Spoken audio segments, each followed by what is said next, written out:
Hello అండి.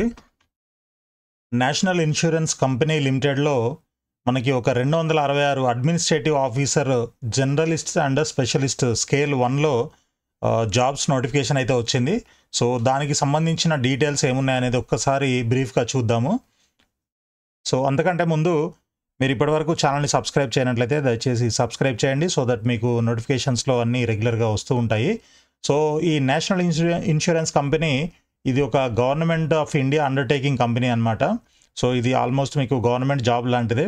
PSU అనుకోవచ్చు లేదనంటే సో, ఇక్కడ మనకి నోటిఫికేషన్ వచ్చింది ఏంటి అనంటే అడ్మినిస్ట్రేటివ్ ఆఫీసర్స్ అనమాట. 266 పోస్టులు అయితే ఉన్నాయి. సో, మనకి last date for online registration అయితే 3 జూలై మాత్రమే. అంటే చాలా తక్కువ టైం ఉంది చూడండి. మీరు ఇమ్మీడియేట్‌గా రిజిస్టర్ చేసుకోవడానికి ప్రయత్నం చేయండి. సో, ఇంకా మిగిలిన డీటెయిల్స్ అన్నీ కూడా ఇక్కడ మీకు షెడ్యూల్‌లో కనిపిస్తూ ఉన్నాయి. అదేవిధంగా నంబర్ ఆఫ్ పోస్టులు చూసుకున్నట్లయితే ఇక్కడ జాబ్స్ ఏమున్నాయి, పోస్టులు ఎన్ని ఉన్నాయి అనేది కూడా ఇక్కడ క్లియర్‌గా ఉంది. చూడండి, doctors, legal, finance, information technology, automobile engineers, తర్వాత స్పెషలిస్ట్ బ్యాక్‌లాగ్ అయితే doctors, finance, automobile engineers.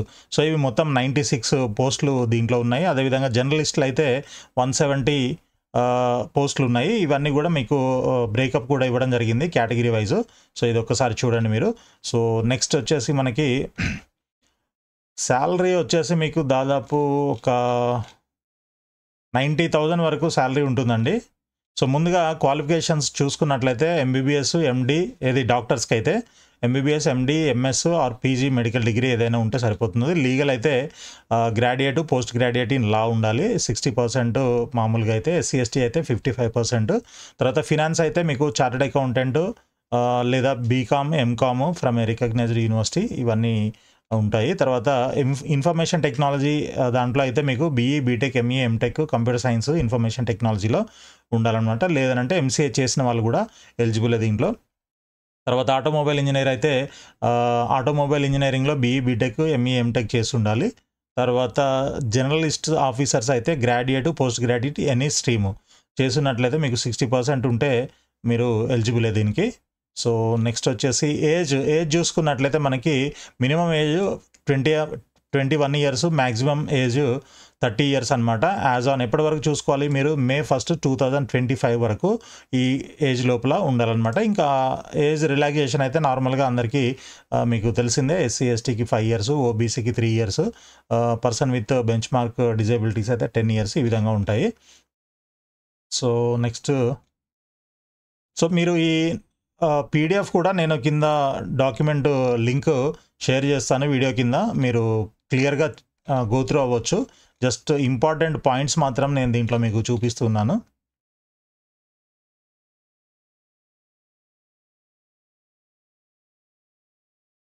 So, మీకు ఎగ్జామ్ అయితే ఉంటుంది. ఆన్‌లైన్ ఎగ్జామ్ ఉంటుంది. తర్వాత ఫేజ్ 1 ప్రిలిమినరీ ఎగ్జామినేషన్ ఆన్‌లైన్ ఉంటుంది. తర్వాత మెయిన్ ఎగ్జామినేషన్ కూడా ఉంటుంది.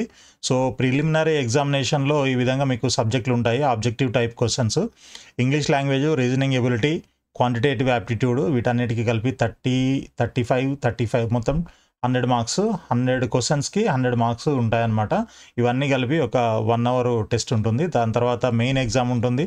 మెయిన్ ఎగ్జామ్‌లో మీకు ఈ విధంగా ఉంటాయన్నమాట. Test of reasoning, English language, general awareness, computer knowledge, quantitative aptitude ఇవన్నీ ఉంటాయి. ఇవన్నీ 250 క్వెషన్స్, 250 మార్క్స్. సో, టైం వచ్చేసి ఒక్కొక్క దానికి 40 ఈ 30 అవేర్నెస్, జనరల్ అవేర్నెస్‌కి 30, తర్వాత కంప్యూటర్ నాలెడ్జ్‌కి 30 అండ్ క్వాంటిటేటివ్ యాప్టిట్యూడ్‌కి 40 మినిట్స్. ఈ విధంగా మనకి టైం ఇవ్వడం జరిగిందనమాట. ఇక స్పెషలిస్ట్స్ ఎవరైతే ఉంటారో వాళ్ళకి సంబంధించిన ఎగ్జామ్ ప్యాటర్న్ అనమాట ఇది, మెయిన్ ఎగ్జామ్‌ది. సో, ఇది ఒకసారి చూడండి మీరు.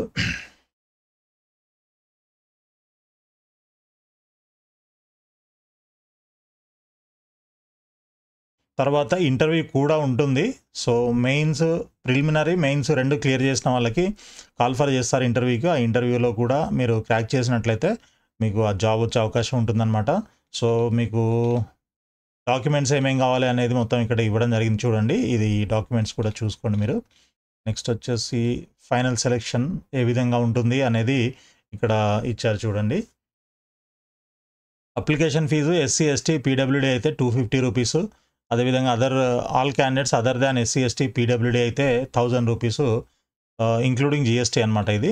సో ఎగ్జామినేషన్ సెంటర్స్ ఏపీలో అయితే విజయవాడ, గుంటూరు, విశాఖపట్నం, ఒంగోలు. ఇక తెలంగాణ తీసుకుంటే మనకి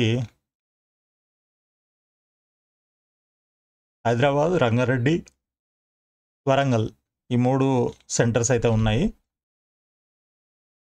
ఫేజ్ 2 ప్రొవిజనల్ అయితే ఈ విధంగా మనకి ఆంధ్రప్రదేశ్, తెలంగాణ అయితే హైదరాబాద్ ఉంటుంది.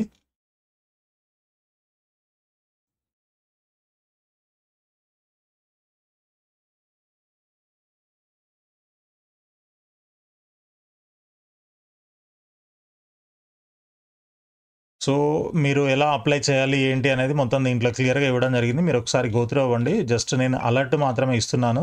మిగిలిన డీటెయిల్స్ అన్నీ కూడా ఈ డాక్యుమెంట్‌లో ఉంటాయి. డాక్యుమెంట్ లింక్ నేను మీకు వీడియో కింద షేర్ చేస్తాను. ఓకే. సో ఇది మనకి డాక్యుమెంట్ అయితే 36 పేజెస్ ఉంది ఆల్మోస్ట్. ఒకసారి సాలరీ ఎంత ఉందనేది కూడా చూద్దాము.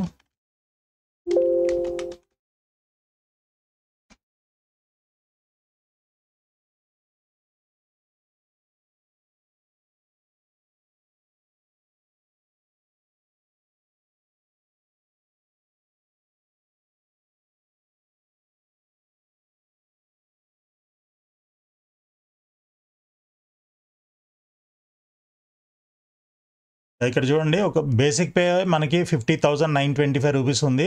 And total emoluments will be approximately 90,000 per month. Okay. So 90,000 ఇంకా ప్లస్ కూడా ఉండొచ్చు అవసరమైతే.